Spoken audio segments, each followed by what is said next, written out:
Hoc force को मिली एक और बड़ी सफलता।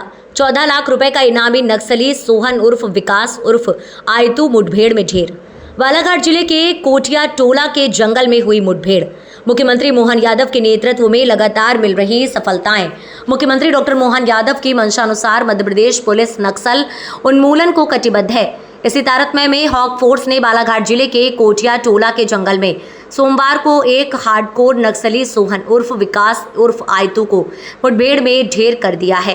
मुठभेड़ में मारा गया नक्सली 30 वर्षीय सोहन आईईडी विस्फोटक बनाने में एक्सपर्ट था। वह छत्तीसगढ़ के सुकमा जिले का रहने वाला है। ये मध्य प्रदेश, छत्तीसगढ़ और महाराष्ट्र में नक्सली गतिविधियों में संलिप्त था, जिस पर 14 लाख रुपए का इनाम घोषित था। उकास केबी डिवीजन का एसीएम था।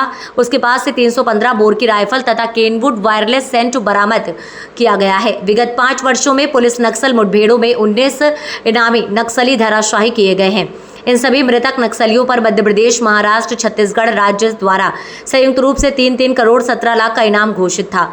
उपलब्धियों के लिहाज से वर्ष 2022 ऐतिहासिक रहा। इस दौरान 3 मुठभेड़ों में 6 नक्सलियों को धराशायी करने में सफलता प्राप्त हुई। मृतक नक्सलियों में 3 DVCM तथा 1 कमांडर धराशायी किए, जिनके पास से 3 AK-47 राइफल जब्त की गई। विगत 5 वर्षों के दौरान विभिन्न मुठभेड़ों में 5 नक्सलियों को गिरफ्तार किया गया। इन नक्सलियों पर संयुक्त रूप से 138 लाख रुपए का इनाम घोषित था। मुख्यमंत्री मोहन यादव के कार्यकाल की तीसरी ये बड़ी सफलता है। मुख्यमंत्री डॉक्टर मोहन यादव द्वारा दिए गए निर्देश एवं प्रोत्साहन के परिणाम स्वरूप 14 दिसंबर 2023 को 14 लाख का इनामी हार्डकोर नक्सली मड़काम हिडमा उर्फ चैतू लगभग 32-33 वर्ष निवासी ग्राम पोमरा थाना मिर्तरू जिला बीजापुर छत्तीसगढ़ को मार गिराया गया था।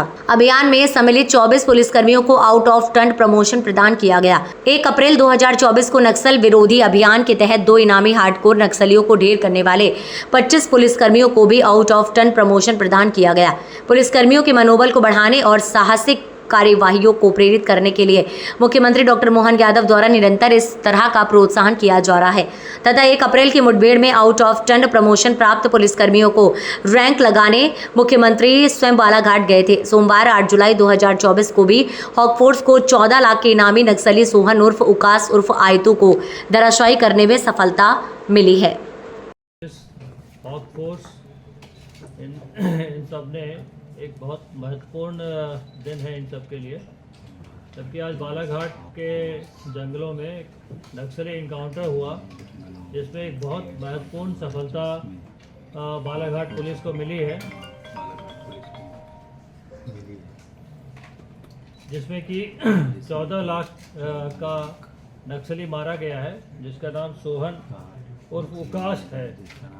ये ACM लेवल का नक्सली था। ACM मतलब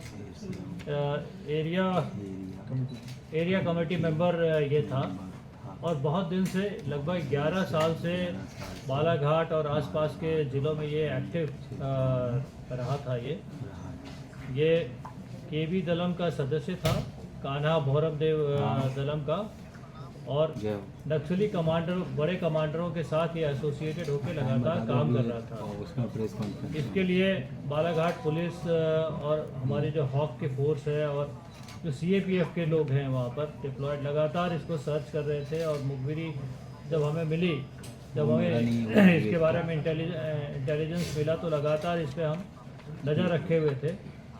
आज हटा के बाज़ार में कुछ सामान लाने की सूचना हमारी पुलिस को मिली, तो तत्काल हॉक फोर्स और जिला पुलिस के जवान उसके सर्च में वहाँ गए। बाज़ार में तो ये नहीं मिला, लेकिन बालाघाट के नियर बाई जंगलों में इसका मूवमेंट देखा गया। उस मूवमेंट के अनुसार हमारी पुलिस ने वहाँ पे दबिश लगाई और इनके मूवमेंट को ट्रैक किया। इस बीच में लगभग 10 से 15 नक्सली होने की संभावना है, जिससे कि इनकाउंटर हुआ, क्रॉस फायरिंग हुई। हमारे पुलिस ने भी डट का मुकाबला किया, फायरिंग हुई, जिसके फलस्वरूप नक्सली जंगल का फ़ायदा उठाकर भाग गए।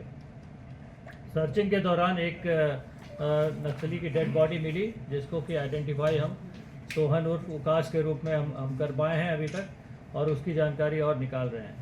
संभवतः 1 से अधिक का भी इनकाउंटर में डेथ हो सकता है। अभी राइट नाउ इनकाउंटर एक तरह से चल रहा है और हमारी पुलिस सर्चिंग में अभी लगी हुई है। तो जैसे कोई और सूचना मिलती है हम आपको उससे अवगत कराएंगे।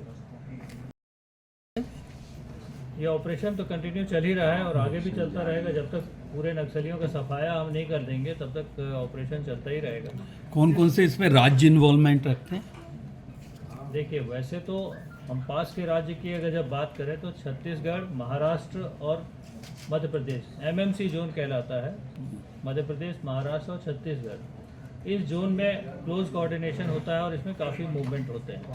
वैसे बाकी नक्सल का प्रेजेंस की बात करें तो और भी कई स्टेट्स में, लगभग 10 स्टेट्स में है, जिसमें कि झारखंड है, बिहार है और कुछ वेस्ट बंगाल में भी है, उड़ीसा है, फिर आंध्र प्रदेश हो गया, तेलंगाना है, कर्नाटक में भी देखा गया है और केरल में भी इनका प्रेजेंस देखा जा रहा है। मुख्यतः ये हैं, लेकिन सबसे ज़्यादा इफेक्टेड जोन में यही है आपके उड़ीसा, झारखंड, छत्तीसगढ़। और ये एमएमसी जो जोन है, एमएमसी जोन ट्राई जंक्शन बनाता है। इन ट्राई जंक्शन में क्या होता है कि बॉर्डर में अगर एक तरफ से ज़्यादा प्रेशर पड़ता है तो दूसरी तरफ चले जाते हैं, दूसरी तरफ से प्रेशर पड़ता है तीसरी तरफ चले जाते हैं। इसको काउंटर करने के लिए हम लोगों ने एक्सचेंज में दूसरे के क्षेत्र में, यानी कि दूसरे स्टेट में हमारे फोर्स का भी प्रेजेंस रहता है, हमारे स्टेट में उनके फोर्स का प्रेजेंस रहता है। इसीलिए कोई सीमा विवाद का फ़ायदा उठाकर नक्सली उसका फ़ायदा ना उठा सकें, ये व्यवस्था हमारी की गई है। ये बहुत क्लोज कोऑर्डिनेशन में हमारी पुलिस काम करती है। मतलब पर्टिकुलर हम ये नहीं कह सकते कि इस राज्य ने ज़्यादा इसके अंदर टेक पार्ट किया है, जो भी है, मतलब उसका ज़्यादा योगदान रहा है। नहीं, ऐसा नहीं कहना था। मैं चाह रहा था कि हम लोग का आपस में कोऑर्डिनेशन तीनों राज्यों का बहुत अच्छा है, जिसका लाभ नक्सलियों को नहीं मिल पाता है। कई बार रहता है कि अगर हम बॉर्डर क्रॉस कर रहे हैं तो दूसरी पुलिस नहीं आ पाएगी, ये नहीं होता है। बॉर्डर से कोई मतलब नहीं है, हम कहीं भी जाके ऑपरेशन कर लेते हैं।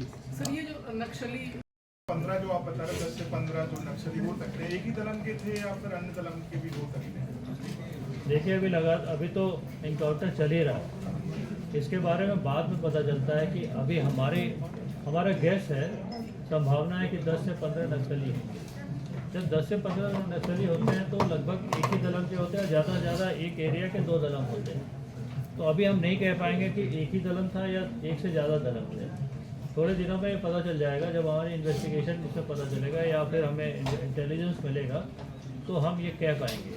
क्योंकि ये सीनियर मेंबर था तो कान्हा भोरम देव दलम तो ये तय है कि ये था ही। इसके अलावा और कोई अगर दलम होंगे तो उसके बारे में हम जानकारी मिलने पर आपको बता पाएंगे। सर कोई जवाब फंड आ रहा है, क्योंकि फंड तो उनके पास कहीं ना कहीं से आता होगा जब ये एक्टिव रहते हैं, तो फंडिंग को लेकर सर कुछ अभी तक नहीं मिल पाया आप लोगों के पास? देखिए, फंडिंग के जो पारंपरिक सोर्स हैं वो सभी को मालूम है। ये धमकाते हैं, कॉन्ट्रैक्टर से लेते हैं, जो वहाँ पर कूप होता है जहाँ पे तेंदुपत्ता संग्रह होता है, वहाँ से इकट्ठा करते हैं, तो धमकाते हैं, कॉन्ट्रैक्टर से पैसे आते हैं। ये एक रेगुलर सोर्स ऑफ इनकम है। दूसरे सोर्स ऑफ इनकम कई बार नारकोटिक्स से भी होता है। मतलब स्मगलिंग करते हैं नारकोटिक्स को और उसको बेच के भी इसकी सूचनाएं हैं कि वहाँ से भी इनके फंडिंग हो जाती है। मतलब ड्रग्स की तस्करी में इन लोगों का हाथ है? हो सकता है।